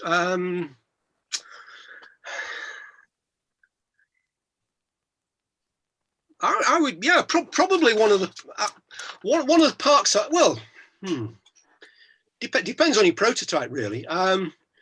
I'll say that the Parkside now run by Pico are a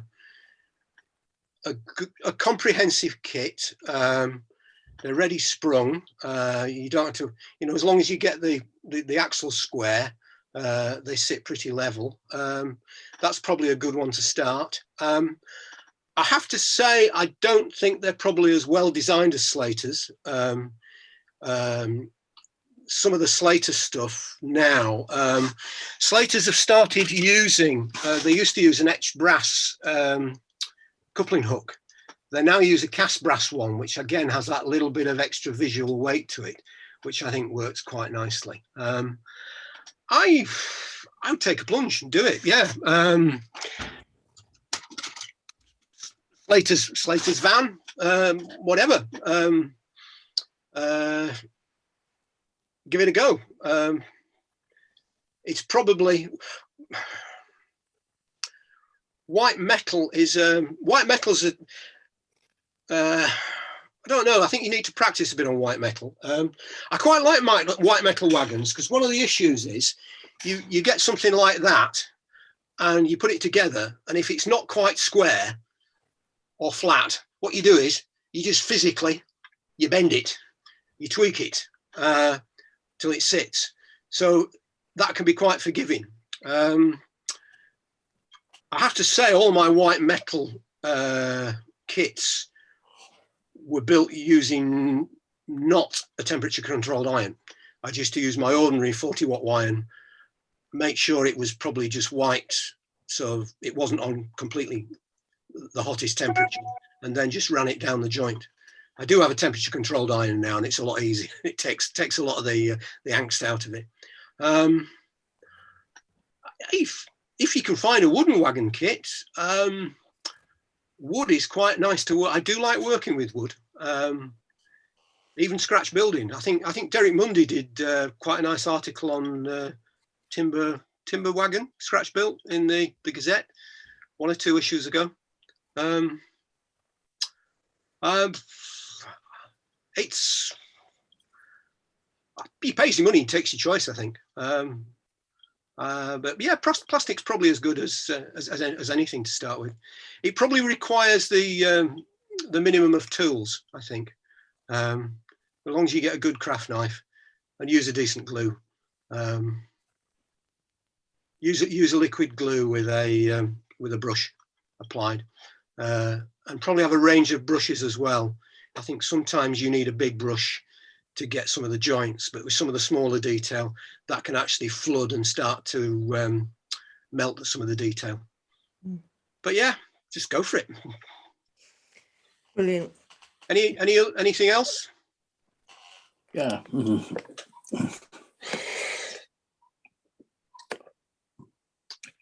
Can I butt in? Yeah. Please. Yeah. You were talking about marking out wagons, the planking on wagons. Yeah. You see that modeller's version of the carpenter's scribing gauge. Oh, right. Yeah. Came from Squires. Right. Okay. And you just go all the way around each wagon sorry, each side of the wagon, and then adjust it for the next plank. Right. So Yes, I remember seeing, I might have seen something like that advertised. Yes, yeah, it's a good, it's just what I've got to hand. But yeah, that sounds like a nice piece of kit. I might have to put that on the shopping list. Well, I'd had trouble with, sorry, Jackie. Can you hold it up again, Michael? Because I've taken the spotlight off of Pete, and then you can actually see. Can you see it now? Yeah. Yes, thank you. Yep. Yeah, no, that's useful. I mean, personally, I suppose it's the way I'm used to working, particularly on flat. I suppose with the architectural training, working on the flat, trying to get things square using a drawing board. But yeah, that looks a really good. That looked to me like a miniature joiner's marking kit. It is, yes, it is. Yeah. That's precisely what it is. Yes. Yeah. And, It's exactly the same principle. There are versions that score 2 parallel lines as well. You can adjust the distance between the two. I don't know whether that's available in this sort of thing, but I know that there's a carpenter's gauge that does it. Yeah. Don't they call it a mortise gauge? Yes. The carpenters call it a mortise gauge, don't they? I think so. The other thing, Pete, I've never been happy with the rocking axle compensation system. No. It might work on 31.5, but on 32, it depends whether it's the fixed axle or the rocking axle that hits the gap first as to how the wagon behaves. And what I did many years ago was start using a spring steel wire above a separate axle guard. Don't know whether you can see it on that. Can you? Is it visible that you can just see the wire spring just down? All right. Yeah. Is it visible? Yeah. And I started using that for a long time. That's the interior, by the way, that you were talking about doing interiors. Yeah. That's scratch built. But I did find that it was a bit difficult to get those wires set properly. So what I've been experimenting with is this system, which is a torsion plate springing system. All right. Yeah. So can you see the movement? Yeah. And now I've gone on from that to torsion rod springing system. All right. Yeah. I haven't built one of those up yet, but so I don't know how effective it is. But one of the problems with it, I started doing it with carriage bogies to start with, and found out that the weight of the carriage caused the side frames to splay out. So I abandoned the idea for quite a long time, and I came back to it for wagons.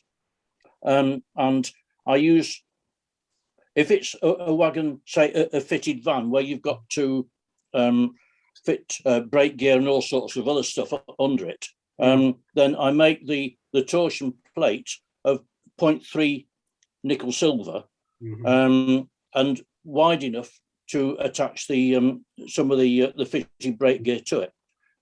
If it's just an ordinary wagon, then I tend to go for 0.4 and waste it like you can see there. Yeah. And the degree of wasting, in fact, depends really on the weight of the wagon. So we're back to how much does the wagon weigh again to make it work. I mean, so the compensation unit, I mean, in many ways, a badly fitted compensation unit is worse than a solid wagon. I've used the Slater's one for a long time now, basically because we got a whole load of scrap etches when we called in at Slater's one time. Right. Yeah. And you know the W irons were usable. And I think particularly with some of the Slater's wagons, they actually have pips on the underside of the wagon floor, which will actually take. And they, I found those actually go square. I mean, we tended to have a policy with the layouts in that you put a wagon on, it runs round. You always test things before an exhibition or an opening day. So you run it round. If it falls off, okay, you run it around again. If it falls off, then you turn it round the other way. If it falls off that time, you give it another go. But after 4 strikes, it's out. Sort it out. I mean, our track is not perfect on Ravensbeck, as I'm sure our fellow group members would agree. But I've generally found compensation units, particularly with the standards we've worked to, and it may be some of the crossings we use, we've tweaked a little bit. They tend to work okay. But yeah, I mean, I part of the fun of this hobby is actually finding a problem. My neighbour, friend and neighbour Ben, has this great saying: "There are no problems, only solutions." And, yes. Part of the fun of this hobby is problem solving. Or the other one is problems are there to be overcome. Yeah, but that sounds a bit more negative to me. You know, there is a solution to this. Well, on that note, I think we will have to wind things up because I know we're losing a few people now. Right, okay, sorry, I talked. No, it's not at all. It's just we can talk all night, and that's one of the nice things about these evenings is that we can actually carry on and carry on. Can I just say before I go, none of what I've said tonight would be possible without some really good friends. So I'd just like to say thanks to Keithy Model Railway Club, Keithy 7mm group in particular. You know, some of these guys I've known for 40 years now. Unfortunately, a couple of our guys are no longer with us, Jack Bernard, Alan Peel, but you know, their influence is still there. And can I say it's been a pleasure doing it? It's, as my wife would say, he likes talking. Well, I mean, these evenings are just so inspirational, I think, because we all learn so much. And the fact that members are willing to share their skills and experience with each other and others chip in with their information is so beneficial. So I mean, thank you, Pete, but thank you to everybody else for their contributions as well. Yeah. Okay. Thank you for organising it, Jackie. Yes, thank you, Jackie. Thanks for organising it. I'll show you a few slides of what's coming up next time, because obviously we need to make sure that you see that. So we have got next month an evening with Thomas Hoy and Colin French. Thomas built an O-gauge layout that's only 7 feet long. Wanted to make it very entertaining with lots of movement and make sure it fitted into his bedroom. As a younger member, I think that's something that people want, something that's really going to keep them inspired, but has to fit into a small space. And for those of you who know Colin French, he's built O-gauge layouts that are anything from literally almost 2 feet up until 4 feet. One of them is actually made out of 2 box files. So if anybody says you can't do O-gauge in a small scale, then you can be proved wrong next month, because they will tell you about their experience of designing and building small O-gauge layouts. So that goes live just after midnight tonight, and you can book online, front page of the Guild website as usual. A reminder that we've got the virtual show on the 6th of November. So that will be, I think we're up to about 15, 16 layouts, is it, Tony? No, I'm afraid not quite. We're talking about 13. 13 at the moment. Yeah. But lots of layouts that you won't have seen because they're in people's homes or gardens, others that you may have seen but get a different perspective of. We've obviously got the usual demonstrations, all sorts of modelling techniques from our technical team and from many members. We've got a modelling competition, so we haven't been able to hold Guildex this year, but people can obviously submit photographs of their models, and that's all up on the, if you go to events on the top of the front page and scroll down to where it says 6th of November virtual show, all the entry requirements and categories are there, and lots of question and answer sessions. So some of our traders, the layout owners and other people, some of the guild management committee will be there talking about different aspects for you. And obviously, again, do tell your friends, it's free to members, it's free to non-members. It will be live with as much as possible on the day and some videos to watch as usual. Lots of traders submitting advertisements of what they've got available and hopefully some product launches. But obviously, if you miss the day, it's available online for the whole of November. So well worth trying to make sure that you look at the virtual show. And then our aim, of course, is to make sure we have live shows next year. So we've started advertising and the flyers are available and will be out and about as soon as possible. But we are aiming to have our we finished in 2020 with Kettering just before lockdown, and we hope to, well, we will be starting again with Kettering on the 5th of March, and then summer June has moved slightly to make sure we don't clash with the Queen's Platinum Jubilee, and then we'll be off to Stafford, touch wood, for the first time in September next year as well. So please make sure that you join us at some of the face-to-face shows, as well as the virtual shows will continue. And finally, we have had some non-members join, and please do think about joining the Guild. We now do 12 months membership from the day you join. So if you join tomorrow, you get 12 months. If people, you know, the people on the existing system will be from March to March, but anybody joining now will get 12 calendar months. So we've changed that system. If you're paying £2 for an evening with, if you do 11 a year, it's £22, it's £28 for membership. So obviously it's very good value for money with all of the other additional aspects that you get. So thank you very much to everybody. Do join us again next month for small layouts and see what's possible in a small space with O-Gauge. And Pete, thank you again. It's been really inspiring. Really appreciate it. Yes. Thank you, Peter. Thanks, guys. Take care. See you on. Bye. Thank you. Cheers, everyone. Thank you very much. Bye.